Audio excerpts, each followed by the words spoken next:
It's all in your imagination. As we discussed in the last chapter, we tend to underestimate the range of our senses and our intelligence. We do the same with our imaginations. In fact, while we largely take our senses for granted, we tend to take our imagination for granted completely.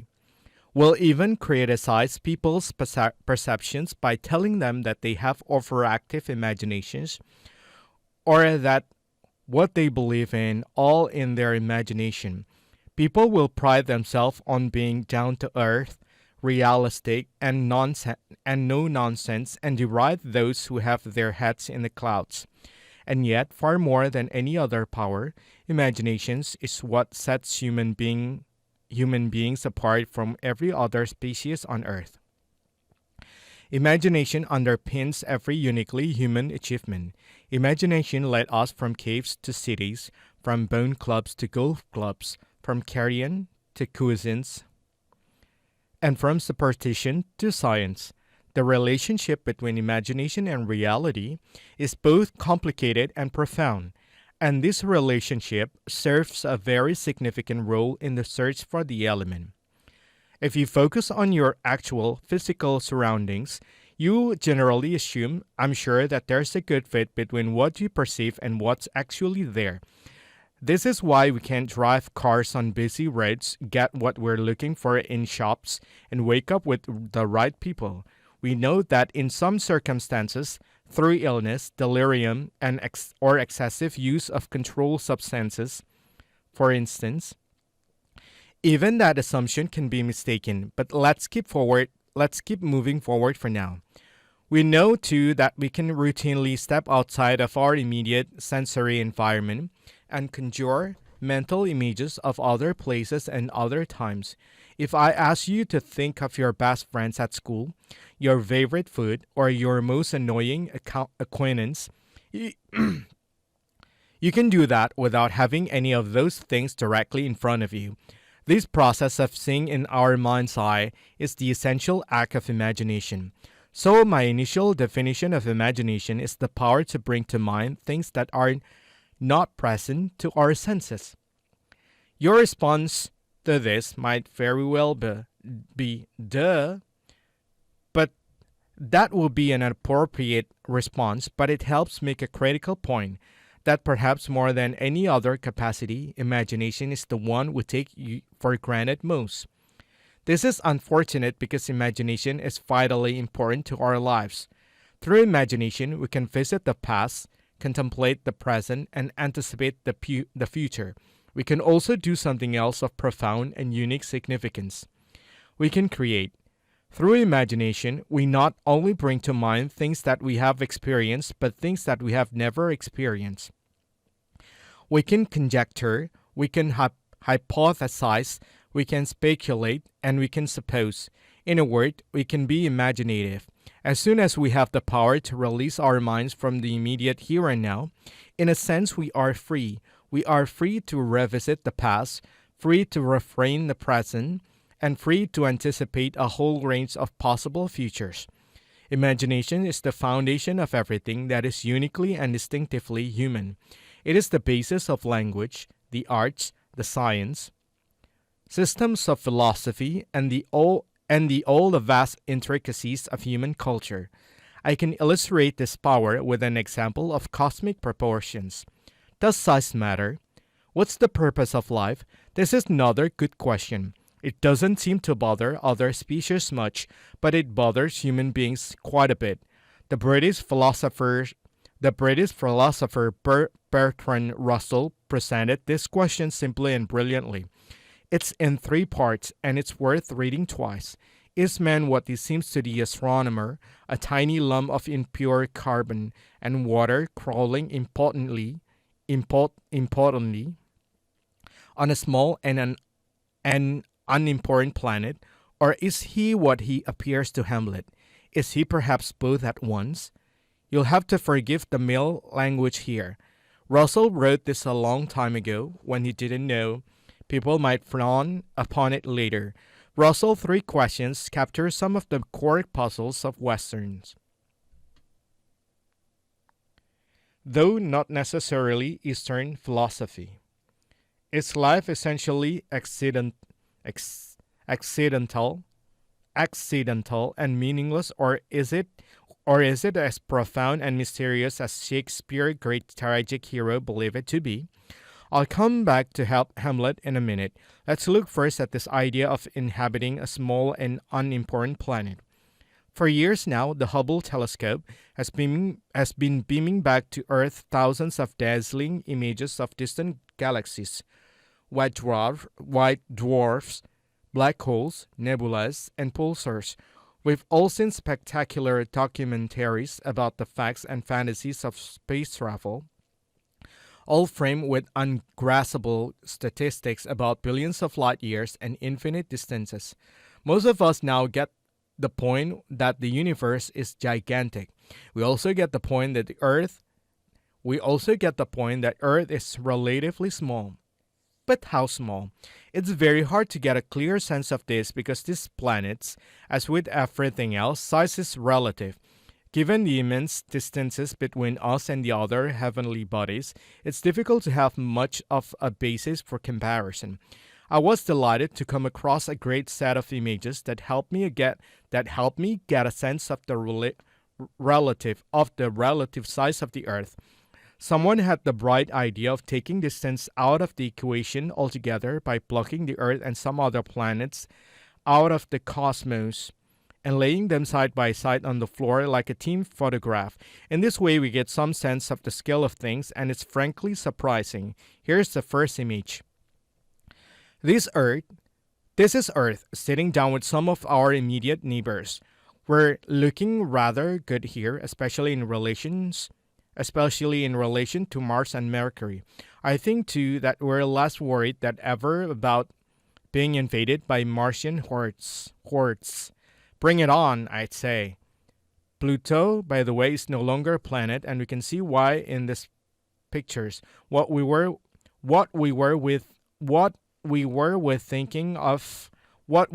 thinking of in the first place, it's barely a boulder. Let's pull back a bit now. Suddenly, the scenario seems a bit less encouraging. Here's Earth with some of our larger partners in the solar system. Earth's looking a little less impressive now compared with Uranus and Neptune, and certainly in the company of Saturn and Jupiter. Pluto at this point has become a cosmic embarrassment. Still, we're holding our own. I mean, at least we're visible. We already know there's more to the story, though. For instance, we know that Earth is small when compared with the Sun, but how small? Here's how. On the scale, Earth is the size of a grape seed. On this scale, Earth is the size of a grape seed, and we should stop talking about Pluto now. But as big as it is, the Sun is far from the cosmic giant it seems here. If we pull back a little more, the picture changes dramatically, even for Sun worshippers. Earth has simply disappeared on the scale, and the Sun is itself barely a garbanzo bean. But even now, we're still comparing ourselves to objects that are comparatively small and close in cosmic terms. Keep your eyes on Arcturus as we pull back just once more to take in Betelgeuse and Antares.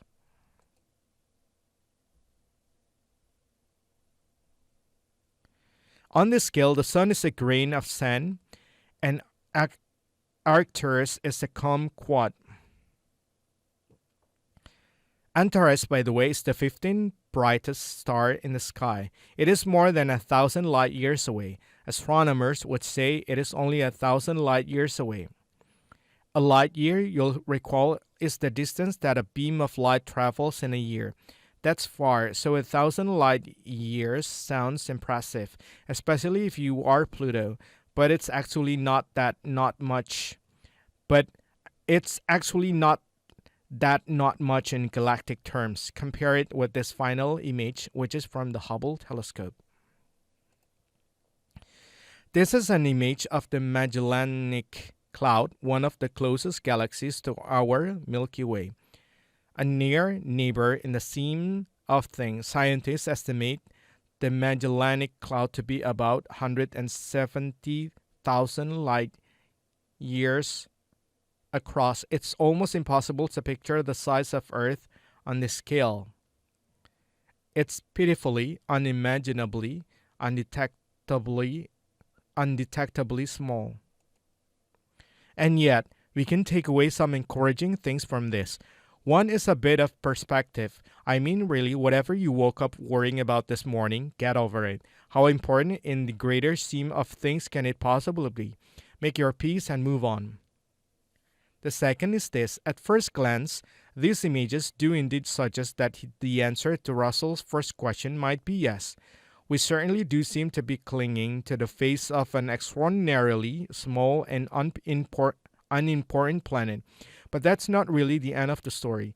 We may well be small and insignificant. However, uniquely among all known species on Earth or anywhere else to our knowledge, we are able to do something remarkable. We can conceive of our insignificance. Using the power of imagination, someone made the images I just showed you. Using the same power, I'm able to write about them and have them published, and you're able to understand them.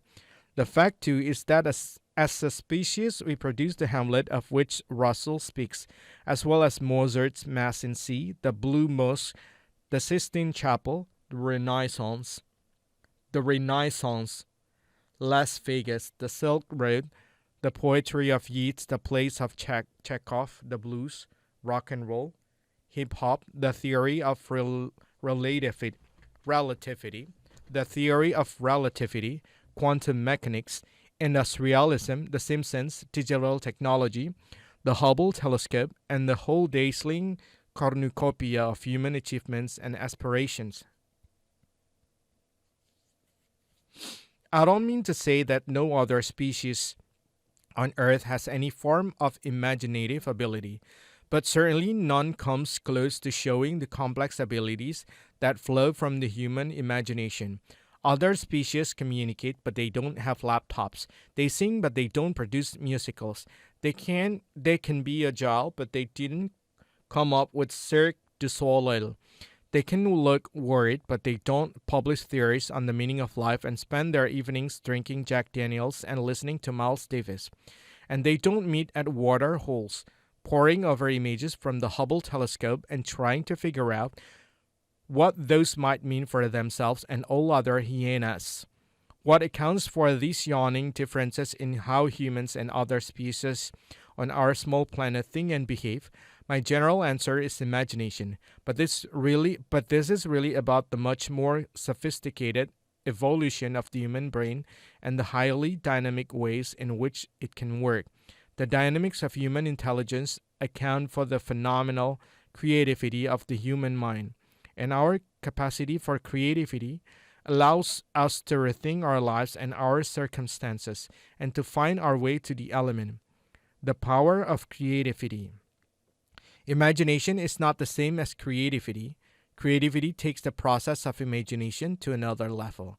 My definition of creativity is the process of having original ideas that have value.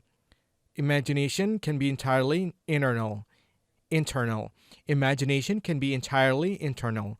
You could be imaginative all day long without anyone noticing, but you would never say that someone was creative if that person never did anything. To be creative, you actually have to do something. It involves putting your imagination to work to make something new, to come up with new solutions to problems, even to think of new problems or questions. You can think of creativity as applied imagination. You can be creative at anything at all, anything that involves using your intelligence. It can be in music, in dance, in theater, in math, science, business, in your relationships with other people. It is because human intelligence is so wonderfully diverse that people are creative in so many extraordinary ways. Let me give you two very different examples. In 1988, former Beatle George Harrison had a solo album coming out. The album featured a song called This Is Love that both Harrison and his record company felt could be a big hit. A common practice in those pre-download days was the artist to accompany a single release with a B-side, a song that didn't appear on the album the single appeared on, as added value for consumers. The only problem in this case was that Harrison didn't have a recording to use as a B-side. However, Bob Dylan, Roy Orbison, Tom Petty, and Jeff Lynne were all spending time with him in the Los Angeles area, where Harrison was living at the time. As Harrison came up with the bones of the song he wanted to record, he realized that Lynne was already working with Orbison. Harrison soon asked Dylan and Petty to join them and to sing along on the song's chorus in a casual setting with the minimal pressure associated with recording a B-side. These five rock legends generated Handle with Care, one of the most memorable songs of Harrison's post-Beatle career.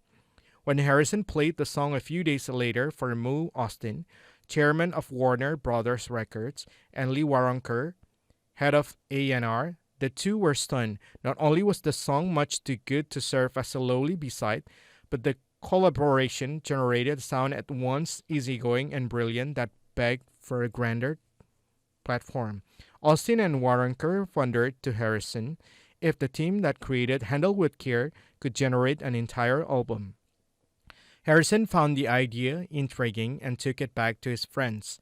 Some logistical items needed addressing. Dylan was going out on a long tour in 2 weeks, and getting everyone in one place after that was going to be a problem. The five decided to squeeze whatever they could into the time they had before Dylan's departure.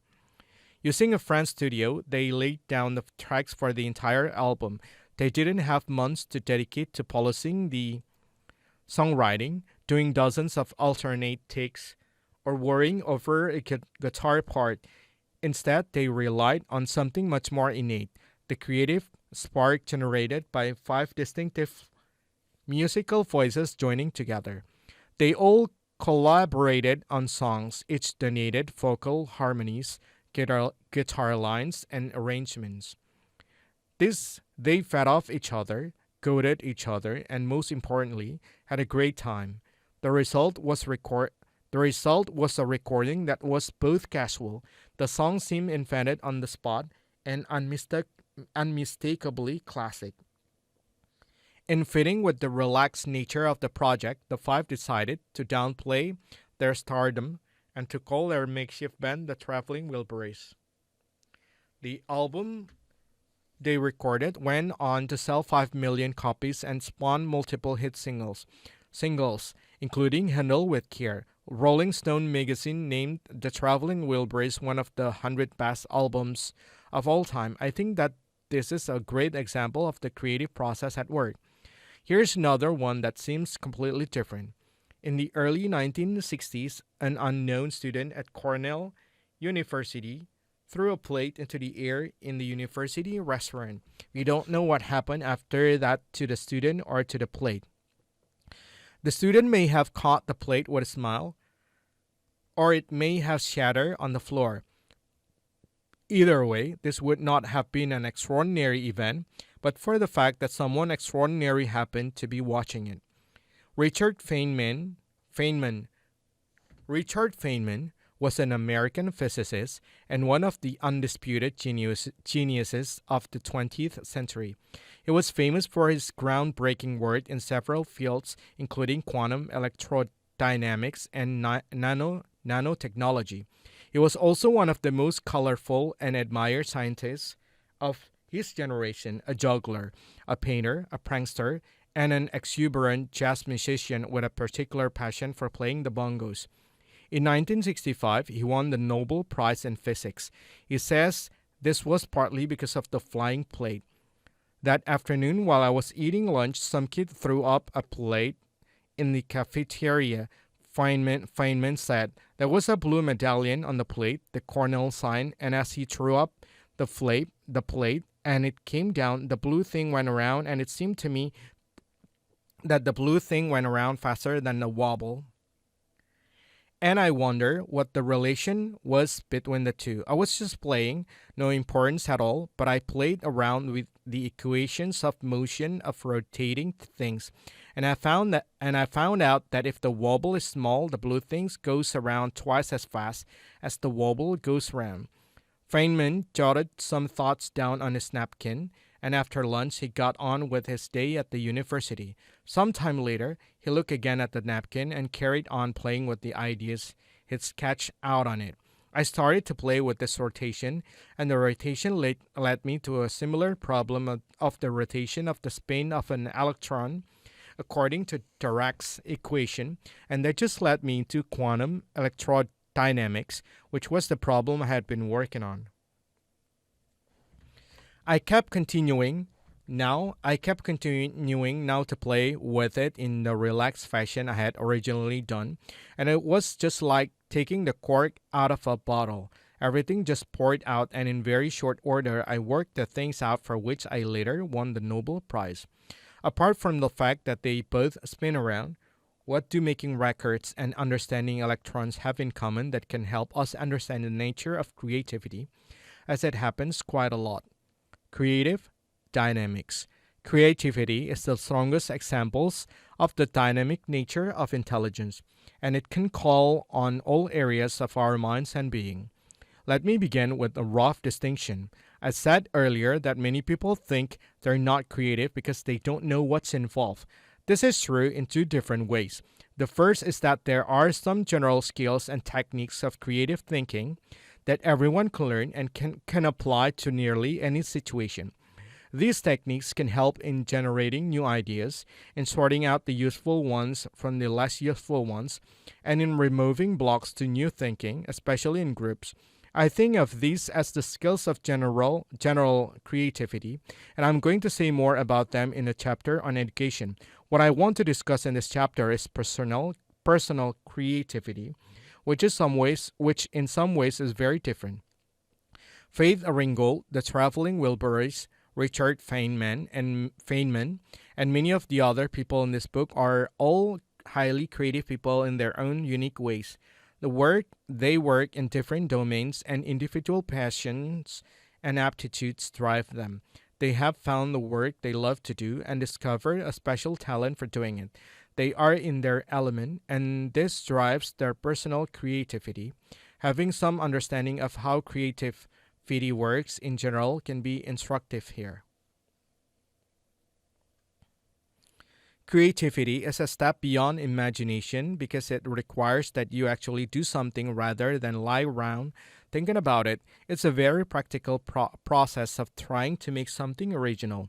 It may be a song, a theory, a dress, a short story, a boat, or a new sauce for your spaghetti, or for your spaghetti, for your spaghetti, for your spaghetti, for your spaghetti, for your spaghetti, for your spaghetti. Regardless, some common features pertain. The first is that it is a process. New ideas do sometimes come to people fully formed and without the need for much further work. Usually, though, the creative process begins with an inkling, like Feynman watching the wobble of the plate, or George Harrison's first idea for a song, which requires further development. This is a journey that can have many different phases and unexpected turns. It can draw on different shorts of skills and knowledge and end up somewhere entirely unpredicted at the outset. Richard Feynman eventually won the Nobel Prize in Physics, but they didn't give it to him for the napkin he'd scribbled on over lunch. Creativity involves several different processes that wind through each other. The first is generating new ideas, imagining different possibilities, considering alternative options. This might involve playing with some notes on an instrument, making some quick sketches, jotting down some thoughts, or moving objects or yourself around in a space. The creative process also involves developing these ideas by judging which work best or feel right. Both of these processes of generating and evaluating ideas are necessary whether you're writing a song, painting a picture, developing a mathematical theory, taking photographs for a project, writing a book, or designing clothes. These processes don't come in a predictable sequence. Instead, they interact with each other. For example, a creative effort might involve a great deal of idea generation while holding back on the evaluation at the start. But overall, creative work is a delicate balance between generating ideas and shifting and refining them. Because it's about making things, creative work always involves using media of some sort to develop ideas. The medium can be anything at all. The Wilburys use voices and get guitars. Richard Feynman uses mathematics. Ray Ringgold's media were paints and fabrics, and sometimes words and music. Creative work also often involves tapping into various talents at your disposal to make something original. Sir Ridley Scott is an award-winning director with such blockbuster film as Gladiator,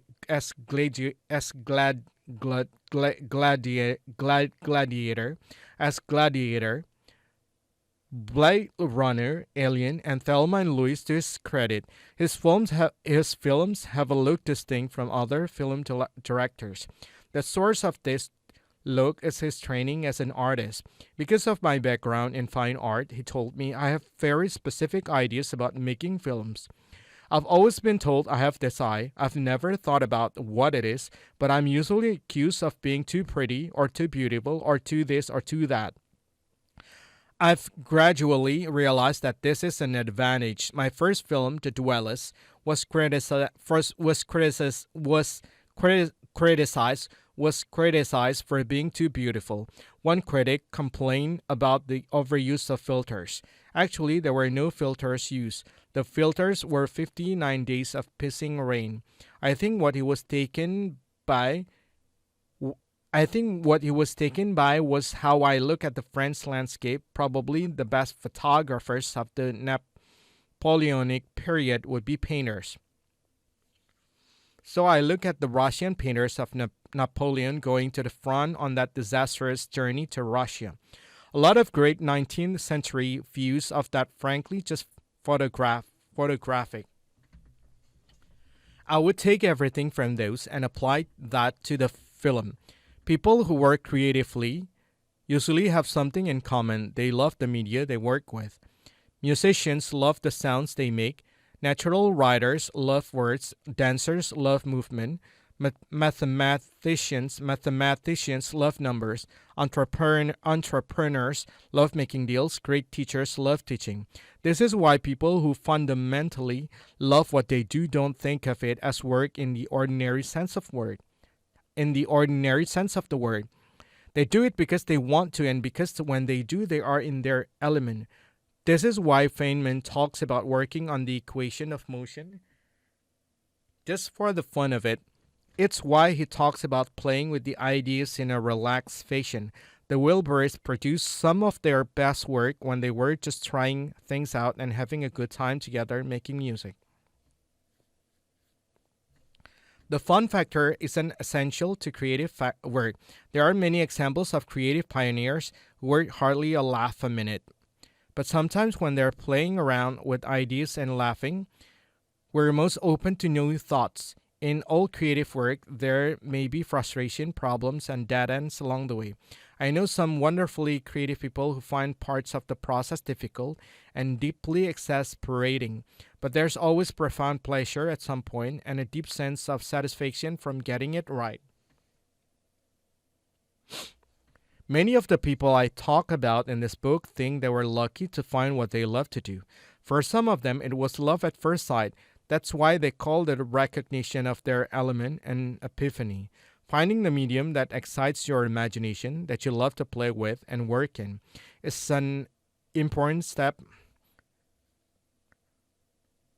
Finding the medium that excites your imagination, that you love to play with and work in, is an important step to freeing your creative energies. History is full of examples of people who didn't discover their real creative abilities until they discovered the media in which they thought best. In my experience, one of the main reasons that so many other people think they're not creative is that they simply haven't found their medium. There are other reasons, which we'll come to, including the idea of luck. But first, let's look more closely at why the actual media we use are so important to the creative work we do. Different media help us to think in different ways. A great friend of mine, the designer Nick Egan, recently gave my wife Terry and me two paintings he'd done for us. A couple of things I'd said in some public lectures had moved Nick in a significant way. The first was, if you're not prepared to be wrong, you'll never produce anything original. The second was, great education depends on great teaching. I think both of these are true, which is why I go around saying them. Nick found himself thinking about these ideas and about how they applied to his own life, growing up and then working as an artist in London. He decided to create some paintings about them, and he worked on them nearly full time for several weeks. Each of the paintings he did for us features one of those statements and is a kind of visual improvisation on it. They are both powerful images with an almost primal energy. One of them is primarily black with the words scrawled and scratched into the paint on half of the canvas like gravity. The other one is largely white with the words written in a childlike way in dripping black paint across the background. One features a glaring cartoon-like face that's someone between a cave painting and child's drawing. At first glance, the paintings seem raw and chaotic, but a careful examination of the canvases reveals layers upon layers of other images beneath, carefully built up and partly painted over. This gives the paintings real depth. He also lays each with intricate textures of color and brushstrokes that become more vibrant as you look at them. All of the complexity in the paintings generates their sense of simplicity and urgent energy. Although my words inspired them, I couldn't have created these paintings. Nick is a designer and a visual artist. He has a natural aptitude and passion for visual work, sensitivity to line, colors, shapes, and textures, and to how they can be formed into new creative ideas. He develops his ideas through paint, chalks, pastels, printmaking, film, digital imaging, and a whole host of other visual media and materials. The materials he uses on any given project affect the ideas he has and how he works on them. You can think of creativity as a conversation between what we're trying to figure out and the media we are using. The paintings that Nick finally gave us were different from how they started out. Their appearance evolved as he worked on them, and what he wanted to express became clearer as the paintings took shape. Creativity in different media is a striking illustration of the diversity of intelligence and ways of thinking. Richard Feynman had a great visual imagination, but he wasn't trying to paint a picture of electrons. Paint a picture of electrons. He was trying to develop a scientific theory about how they actually work. To do that, he had to use mathematics. He was thinking about electrons, but he was thinking about them mathematically. Without mathematics, he simply couldn't have thought about them as he did. The Wilburys were thinking about love and relationships, life and death, and the whole damn thing, but they weren't trying to write a psychology textbook. They were thinking about these things through music. They were having musical ideas, and music is what they made. Understanding the role of the media we use for creative work is important for another reason. To develop our creative abilities, we also need to develop our practical skills in the media we want to use. It's important that we develop these skills in the right way. I know plenty of people who have been turned off math for life because they were never helped to see its creative possibilities. As you already know, I'm one of those people. Teachers always presented math to me as an interminable series of puzzles to which someone else already knew the answers, and the only options were to get it right or wrong. This is not how Richard Feynman thought of math. Equally, I know many people who spent endless hours as children practicing scales on their piano or guitar and never want to see an instrument again because the whole process was so dull and repetitive. Many people have decided that they were simply no good at math or music when it's possible that their teachers taught them the wrong way or at the wrong time. Maybe they should not look again. Maybe I should. Opening your mind. Creative thinking involves much more than the sort of logical, linear thinking that dominated the Western view of intelligence and especially education. The frontal lobes of the brain are involved in some higher order thinking skills. The left hemisphere is the area that's most involved in logical and analytical thinking, but creative thinking usually involves much more of the brain than the bits at the front and to the left. Being creative is about making fresh connections so that we see things in new ways and from different perspectives. In logical, linear thinking, we move from one idea to another through a series of rules and conventions. We allow some moves while rejecting others because they're illogical. If A plus B equals C, we can figure out what C plus B equals. Conventional IQ exams typically test for this type of thinking. The rules of logic or linear thought don't always guide creative thinking. On the contrary, creative insights often come in nonlinear ways through seeing connections and similarities between things that we hadn't noticed before. Creative thinking depends greatly on what's sometimes called divergent or lateral thinking, and especially on thinking in metaphors or seeing analogies, or seeing analogies.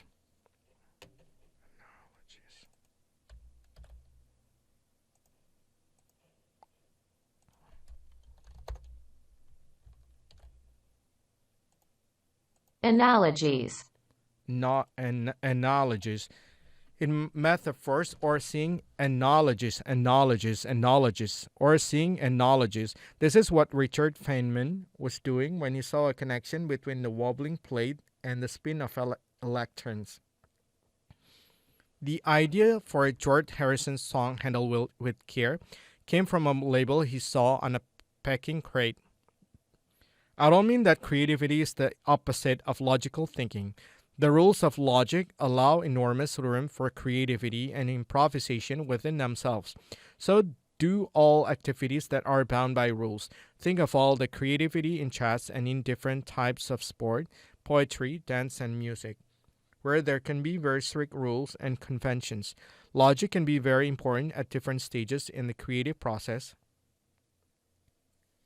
according to what sort of work we're doing, particularly when we're evaluating new ideas and how they fit into or challenge existing theories. Even so, creative thinking goes beyond linear and logical thought to involve all areas of our minds and bodies. It's now widely accepted that the two halves of the brain have different functions. The left hemisphere is involved in logical sequential reasoning with verbal language, mathematical thinking, and so on. The right hemisphere is involved in recognition of patterns, of faces with visual perception, orientation in space, and with movement. However, these compartments of the brain hardly work in isolation from each other. If you look at images of the brain at work, you'll see that it is highly interactive. Like the rest of our bodies, these functions are all related. Legs have a major role in running, but a leg on its own is frankly rather poor at it. In the same way, many different parts of the brain are involved when we play or listen to music, from the more recently evolved cerebral cortex to the older, so-called reptilian parts of the brain. These have to work in concert with the rest of our body, including the rest of the brain. Of course, we all have strengths and weaknesses in the different functions and capacities of the brain. But like the muscles in our arms and legs, these capacities can grow weaker or stronger depending on how much we exercise them separately and together. By the way, there is some suggestion in recent research that women's brains may be more interactive than men's brains. The jury is still out on this, but reading about it reminded me of an old question in Western philosophy that professors often give college freshmen to debate. It's about the relationship between our senses and our knowledge of the world.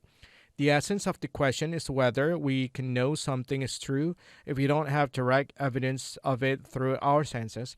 And the usual example is this: if a tree falls in a forest and no one is around to hear it, does it make sound? Does it make a sound? I used to teach some philosophy courses, and the students and I could debate this sort of thing in an earnest way for weeks on end.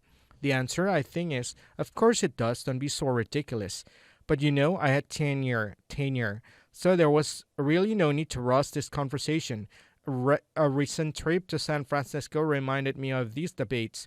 I was wandering through a street market and saw someone wearing a T-shirt that said, "If a man speaks his mind in a forest and no woman hears him, is he still wrong? Probably."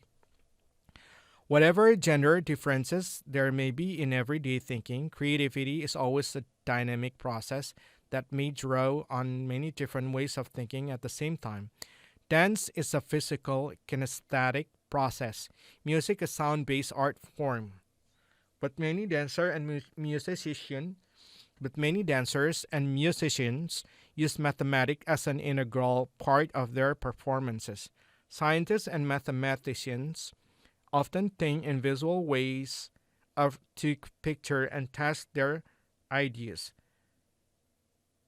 Creativity also uses much more than our brains.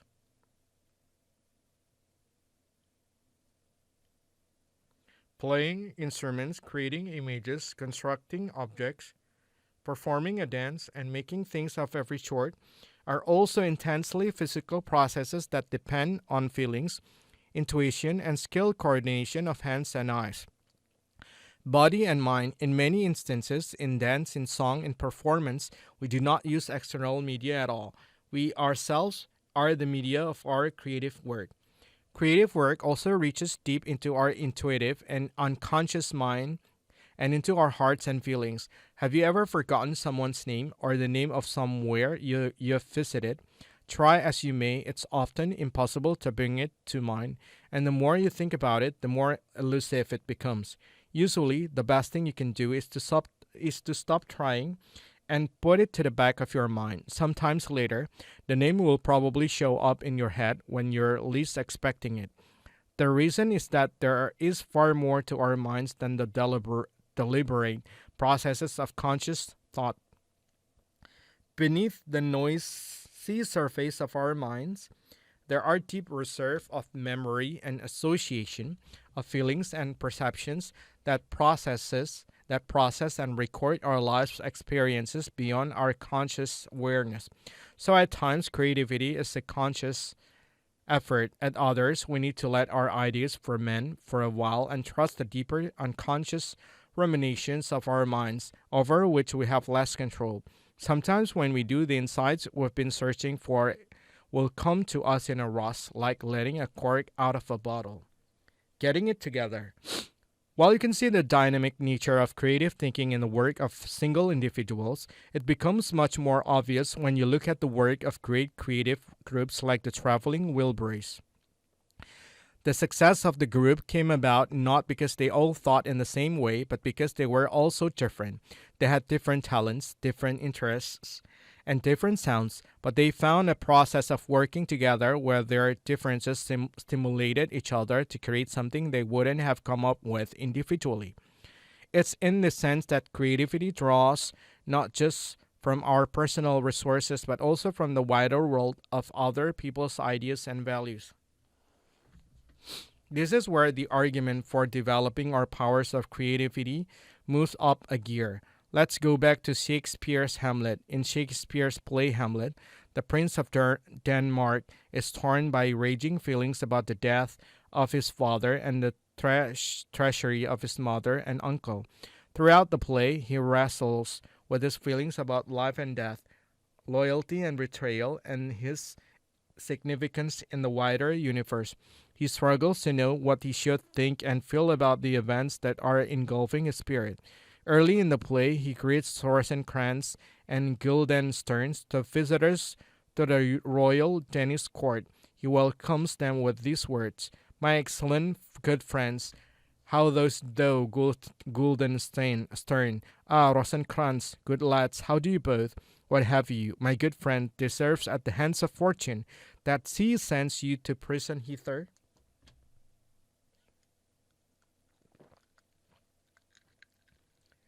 The question surprises Guildenstern. He asks Hamlet what he means by prisons. Hamlet says, "Denmark's a prison. Rosencrantz laughs and says that if that's true, then the whole world is a prison. Hamlet says it is, and a goodly one, in which there are many confines, wards, and dungeons, Denmark being one of the worst. Rosencrantz says, "We think not so, my lord." Hamlet's reply is profound. This one, this none to you, for there is nothing either good or bad, but thinking makes it so. To me, it is a prison. The power of human creativity is obvious everywhere in the technologies we use, in the buildings we inhabit, in the clothes we wear, and in the movies we watch. But the reach of creativity is very much deeper. It affects not only what we put in the world, but also what we make of it. Not only what we do, but also how we think and feel about it. Unlike all other species, so far as we can tell, we don't just get on in the world. We spend much of our time talking and thinking about what happens and trying to work out what it all means. We can do this because of the startling power of imagination, which underpins of our capacity to think in words and numbers, in images and gestures, and to use all of these to generate theories and artifacts and all the complex ideas and values that make up the many perspectives on human life. We don't just see the world as it is, we interpret it through the particular ideas and beliefs that have shaped our own cultures and our personal outlook. All of these stand between us and our raw experiences in the world, acting as a filter on what we perceive and how we think. What we think of ourselves and of the world makes us who we are and what we can be. This is what Hamlet means when he says, "There is nothing good or bad, only thinking makes it so." The good news is that we can always try to think differently. If we create our world view, we can recreate it too by taking a different perspective and reframing our situation. In the 16th century, Hamlet said that he thought of Denmark metaphorically as a prison. In the 17th century, Richard Lovelace wrote a poem for his love Althea. Taking the opposite side, Lovelace says that for him an actual prison would be a place of freedom and liberty so long as he could think of Althea. This is how he closes his poem. "Stone walls do not a prison make, nor iron bars a cage. Mind's innocence and quiet, take that for an hermitage. If I have freedom in my love and in my soul am free, angels alone that roar above enjoy such liberty." Such liberty. In the 19th century, William James became one of the founding thinkers of modern psychology. By then, it was becoming more widely understood that our ideas and ways of thinking could imprison or liberate us. James put it this way: "The greatest discovery of my generation is that human beings can alter their lives by altering their attitudes of mind. If you change your mind, you can change your life. This is the real power of creativity and the true promise of being in your element." Chapter 4. In the Zone. Ewa Lawrence is the most famous female billiards player on the planet. Known as the Striking Vikings, she has been ranked number 1 in the world, won both the European and US national championships, has appeared on the cover of the New York Times magazines, been featured in People, Sports Illustrated, Forbes, and many other publications, makes regular television appearances, and serves as a commentator on ESPN.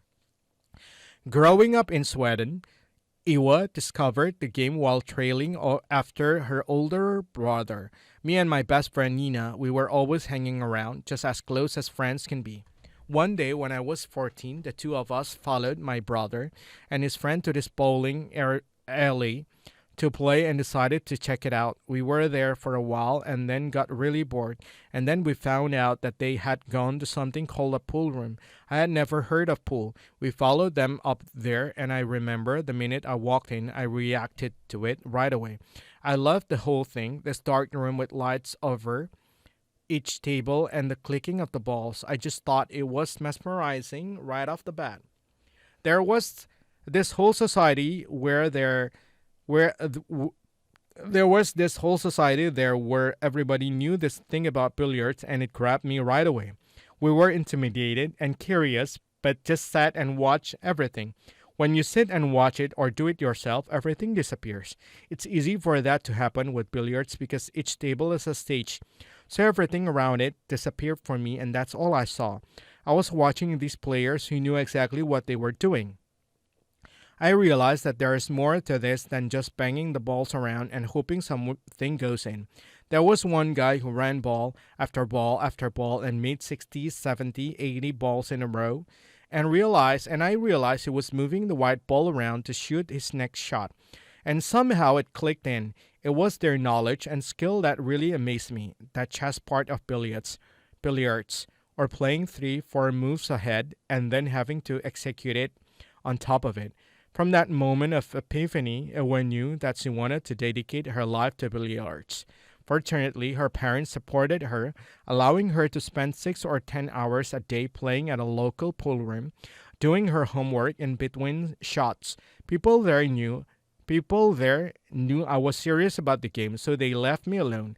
But we also had a lot of fun there. If you find a place where everybody else likes the same thing that you do, it really becomes fun. So these odd characters, because we all had billiards together, we became like a family. In 1980, at 16, Ewa won the Swedish Championships. At 17, she won the first ever European Women's Championship. This led to an invitation to go to New York to represent Europe in the World Championship. That whole summer, I practiced. The pool room didn't open until 5 in the afternoon, so I would take the bus in the morning up to the part of town where the owner lived, get the key to the pool room, and then take the bus into town and let myself in. I did that all summer and then played 10, 12 hours a day. Then I went to the tournament in New York. I didn't win, though. I came in 7. I was disappointed I didn't do better, but at the same time I thought, wow, that's like 7 in the world. Though her parents didn't like her being so far away, Iwa, decided to stay in New York. How should you pronounce this?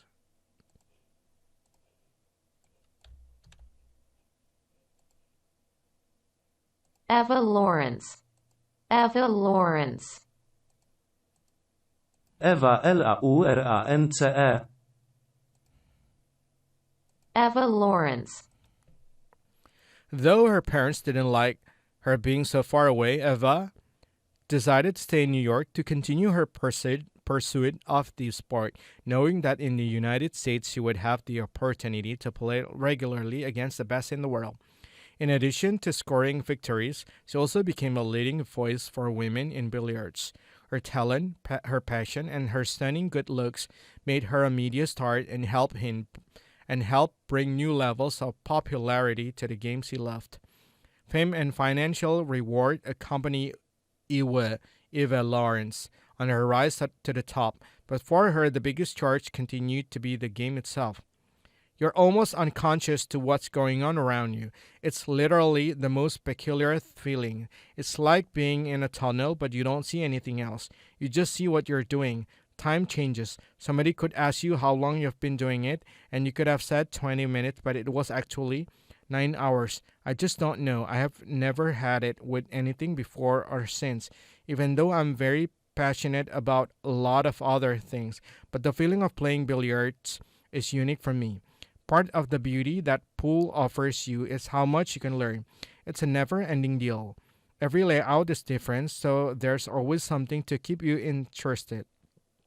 I just love the physics and the geometry of it, learning and understanding the angles and finding out how far you can push to change the angle to get the cue ball where you want it to go, and learning what the limits and possibilities are. Being able to control the cue ball scooting forward 2.5 inches instead of 3 is a pretty amazing feeling. So instead of fighting the elements, you actually figure out a way to work with them. I wasn't at all interested or good at geometry or physics at school. For some reason, when I'm playing, I say it a lot. I look at the table and literally see lines and diagrams all over the place. I see I'm going to make the 1 here, the 2 over here, the 3 going to go down here. I'm going to have to go 3 rails around the 4, and 6 is down here. No problem. I've got 7, 8, 9. I'm out. I see them all lined up, and then if you hit one ball a little bit incorrectly, all of a sudden, a whole new diagram in your head pops up. You need to resolve the problem because you're not where you want it to be. You were 6 inches off, so now you have to reformulate the whole thing.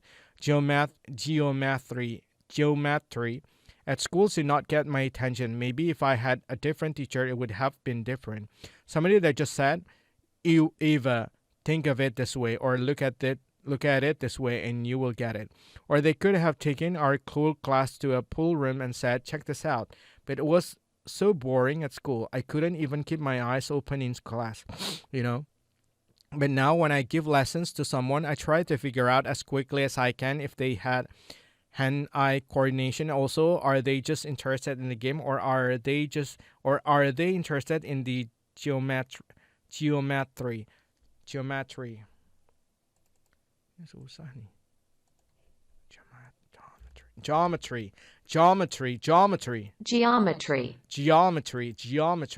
In the geometry and the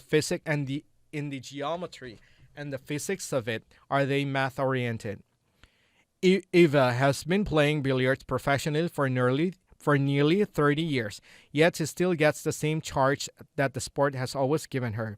Even when I do an exhibition, after all these years, I get nervous. People say, well, you've done it so many times, but it doesn't matter. It's about being in that moment.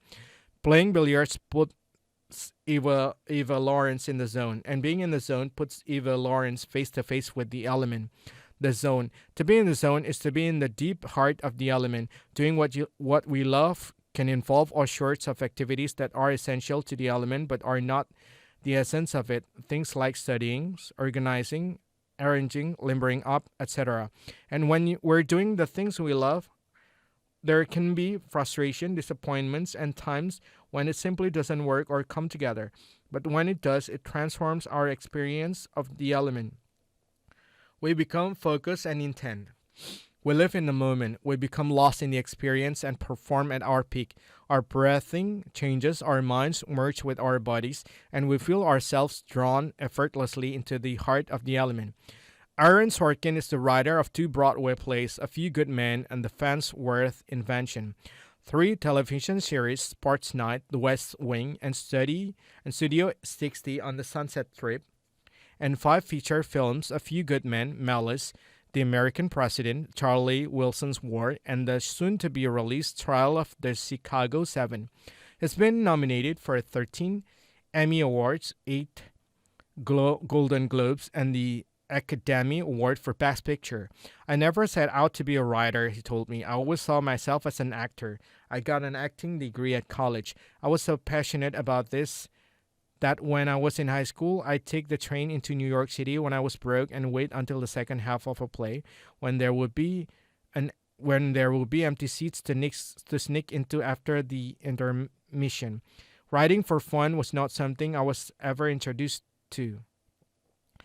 It always seemed like a chore. I had written one sketch for a college party, and my teacher, Gerard Moses, had said to me, you could do this for a living, if you wanted, but I hadn't a clue what he was talking about. Do what? I thought, and move on.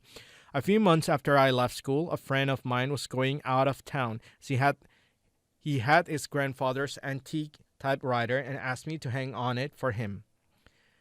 At this time, I was paying a friend of mine $50 a week to sleep on his floor in a tiny apartment on the Upper East Side of New York. I'd got a job with a children's theater company for a while and some work on a soap. This was in 1984, and I was doing the rounds of auditions. This particular weekend, all of my friends were out of town. It was one of those Friday nights in New York where you feel like everyone but you has been invited to a party. I was broke, the TV wasn't working, and all there was to do was muck around with this piece of paper and the typewriter. I sat down at it and wrote from 9 o'clock at night until noon the next day. I fell in love with it all. I realized that all those years of acting classes and taking the train to the theater was not about acting but about what the play actually was. I'd been a cocky actor. I wasn't ever a wallflower, but writing had been so far removed from my consciousness until that night. The first play I wrote was a one-act play called Hidden in This Picture, and that was well received and reviewed. Then my sister, who is a lawyer, told me about a case in Guantanamo Bay involving some Marines accused of killing a fellow Marine. The story intrigued me, and I spent the next year and a half writing the stage play for A Few Good Men. When it was playing on Broadway, I remember that conversation with Gerard. I rang him up. Is this what you meant? I asked him. I asked Aaron how it feels when he's writing. When it's going well, he said, I feel completely lost in the process. When it's going poorly, I'm desperately looking for the zone. I have flashlights on, and I'm desperately looking for it. I wouldn't speak for other writers, but I'm basically an on and off switch. When I feel that something I'm writing is going well, everything in my life is good, and the things in my life that aren't good are completely manageable. If it's not going well, Miss America could be standing there in a swimsuit handing me a Nobel Prize, and I wouldn't be happy about it.